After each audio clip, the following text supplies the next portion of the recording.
এই অঙ্ক তুমি রেলের 2021 বলো যে পরীক্ষাগুলো হয়েছে ম্যাক্সিমাম শিফটে এইসব অঙ্ক ছিল, কিন্তু এইসব অঙ্ক যদি করার নিয়ম নাই জানো তো কোনোদিনই এই অঙ্কগুলো করা তোমাদের সম্ভব হবে না।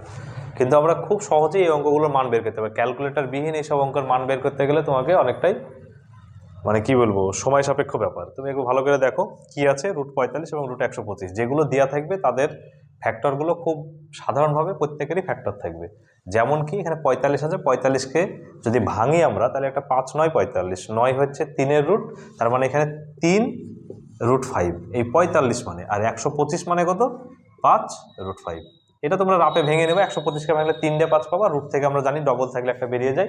তাহলে এটার মান কত দেওয়া আছে 1788।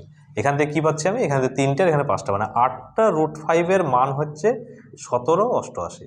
এখান থেকে এই অঙ্কগুলো করার প্রসেসই হচ্ছে যে এই রুটের মানটা বের করা। রুটের মান এখানে 8 গুণ আছে, ওইদিকে নিয়ে গেলে √5 মানটা হবে আমার 1788/8। এইটা হবে √5 মান।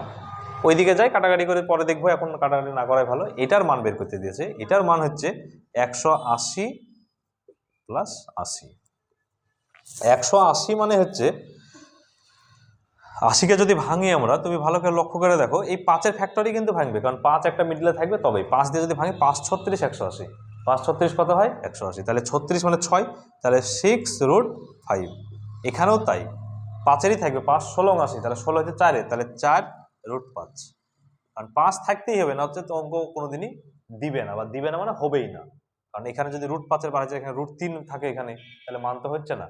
এবার দেখো এখানে কটা হচ্ছে, তাহলে 10টা √5, তার মানে এক কথায় এই √5 সাথে 10 গুণ করলেই মান বেরিয়েছে। তাহলে এই জায়গায় মানটা বসিয়ে দাও, তাহলে 10 × 17.88 বাই নিচে হচ্ছে 5, এই 8 দিয়ে এটাকে যদি কাটি আমরা, 8 দুগুণে 16 দশমিক 18, 8 দুগুণে 16, পাশে বসে 28, 3 আসতে 24, 5 আসতে 40। তাহলে এটা 10 দিয়ে যদি গুণ করে দশমিকটা কি হবে, এক ঘর সরে যাবে, তাহলে 22.35 হচ্ছে আমাদের কি অ্যান্সার। 10 শূন্য দিয়ে গুণ করলে কি হয়, এক ঘর পিছিয়ে যায়। দেখো খুব সহজেই তখন আমাদের মানটা ক্যালকুলেটর বিহীন আমরা কিন্তু মানটাকে বের করতে পারছি। কিন্তু এই সব অঙ্ক করার ক্ষেত্রে আমাদের এই সব ট্রিক্সগুলো বা এই সাধারণ নিয়মগুলো যদি না জানা থাকে, তাহলে এই অঙ্ক আমাদের কোনোদিন হবে না। ভালোভাবে একবার দেখো, যদি এই অঙ্ক বুঝতে পারো তাহলে আশা করছি পরীক্ষার হলে যেভাবেই দেখ না কেন এই মানগুলো যেগুলোই দিবে সেগুলোর একটা কমন রুট থাকবে, সেই রুটটার মানটা বের করে নেবা। এখানেও দেখবা সেই রুটটাই কাজ করবে, ওই রুটের মানটা বসাবো, অঙ্ক হয়ে যাবে। সে যে অঙ্কই দেখ আর যেভাবেই দেখ। এখনকার অঙ্ক খুব ক্রিটিক্যাল ভাবে অঙ্ক আসছে, মানে ওরা নিজস্ব বাড়িতে বসে তৈরি করার মতন অঙ্ক তৈরি করছে। তাই কোনো বই থেকে বা কোনো জায়গা থেকে সঠিক অঙ্ক মানে হুবহু কমন অঙ্ক খুব কম পাবা তোমরা। 30টা কোশ্চেন থাকলে তুমি 15টা পেতে পারো, বা বাদ বাকি 15টা নিজস্ব তৈরি করা অঙ্ক। সেইগুলোর ক্ষেত্রে তোমার কি হবে, সকল নিয়মগুলো যদি তোমার মধ্যে যদি মানে অঙ্ক করার প্রসেসটা যদি না জানা থাকে, তাহলে তুমি অঙ্ক কোনোদিনই করতে পারবে না। আর একটা অঙ্ক দেখি এখানে, দেখো এই অঙ্কগুলোর ক্ষেত্রে কি করতে হবে, এই অঙ্কগুলো কিন্তু খুব কঠিন। এই অঙ্কগুলোর মান তুমি পরীক্ষার হলে পূর্ণ ভেঙে লসাগু করে মান বের করতে আমাদের কি হবে, দিন কেটে যাবে। কিন্তু আমরা এই অঙ্কগুলো খুব সহজে সঠিকসে শিখতে পারবো। সেগুলো কিভাবে, এখানে কটা আছে, 1টা 2টো 3টে 4টে 5টা। তার আগে একটা জিনিস লক্ষ্য করো, এই পূর্ণ মানে কি, পূর্ণ মানে 1 পূর্ণ 1/2 মানে 1 + 1/2। এটা হচ্ছে ভাঙলে এটা হয়, এটাও কি 11 যোগ 1/2। এইভাবে ভাঙতে ভাঙতে যাওয়া যায়, তখন কি হয় এগুলোর একটা যোগ পাওয়া যাবে আর এইগুলো একটা যোগ পাওয়া যাবে। আরেকটা জিনিস তোমাকে ভালোভাবে ভালো একটা জিনিস শেখাই, সেটা হচ্ছে 2 যোগ 2 এইভাবে যদি বাড়তে থাকে, মানে ধারাবাহিকভাবে যদি বাড়তে থাকে, তাহলে তার একটা যোগফল করার সূত্র আছে, সেটা একটু শিখে নাও, তাহলে এই অঙ্কটা করতে সুবিধা হবে। এই অঙ্কর ক্ষেত্রে এই জিনিসটা খুব কাজে লাগবে। সেটা কি, এখানে কটা, 1টা 2টো 3টে 4টে, কত ঘর কেছে 4 ঘর, তাহলে 4 দিয়েই গুণ করবো না, কি করব, এইখানে যেটা থাকবে লাস্ট সেটাকে 4 দিয়ে গুণ করবো, কত 8, তারপরে 4-এর 1 কমাবো, কত 3, তাহলে এটা 3 দিয়ে গুণ করবো 6, তারপরে আবার 1 কমাবো 2 দিয়ে 4, তারপর 2-এর আবার 1 কমাবো, তাহলে এখানে 2-একে 2। তোমার বিশ্বাস না হলে তুমি এটাকে যোগ করে দেখে আনতে পারো, এটাই আসবে সেম জিনিস। তাহলে এখানেও তাই করব, এখানে কি আছে, 1টা 2টো 3টে 4টে 5টা, যদি 5টা থাকে তাহলে এখানে লাস্ট ডিজিটটাকে কয় দিয়ে গুণ করবো, 5 দিয়ে গুণ করবো 5, এটাকে কয় দিয়ে গুণ করবো 4, এটাকে কয় দিয়ে গুণ করবো 3, এটাকে কয় দিয়ে গুণ করবো 2 দিয়ে, এটাকে কয় দিয়ে গুণ করবো 1 দিয়ে। তার মানে ধারাবাহিকভাবে কমতে কমতে আসছে।